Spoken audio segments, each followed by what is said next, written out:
When the people in Palestine are losing their lives, being raped and murdered, there's no cry from anybody, no passion.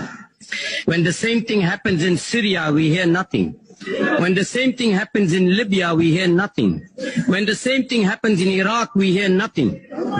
When the Ukrainians are violating the rights of other Ukrainians, particularly in the Donbass region, there's nobody crying for those people. What is the reason for that?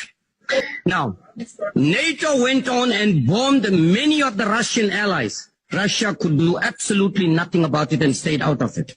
What did Russia say? Demilitarization. Stay away from my Russian borders. If you notice what has been happening since 1990, they are coming closer and closer and closer to the Russian border until they will make Russia so weak that Russia will have no other option but to give in to them. That is what it is all about. But who is the root cause of this whole problem? It is clearly the West and the United States of America that is the root cause of all the mayhem and chaos and destruction all over the world. Please conclude. Let's talk about the biological laboratories which is funded by the Pentagon in Ukraine. Where is it coming from? Why are they getting involved in those?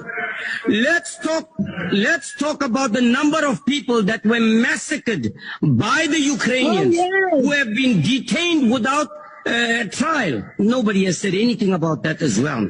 Okay?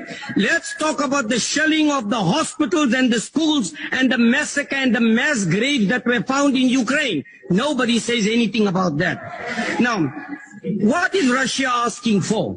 Russia is saying, stay away from my borders and stay away from me. All you have been doing, and remember, Ukraine is being used as a fool by the United States and the West, and they're falling into the trap like many other countries have fallen in the trap previously, and that's what it is all about.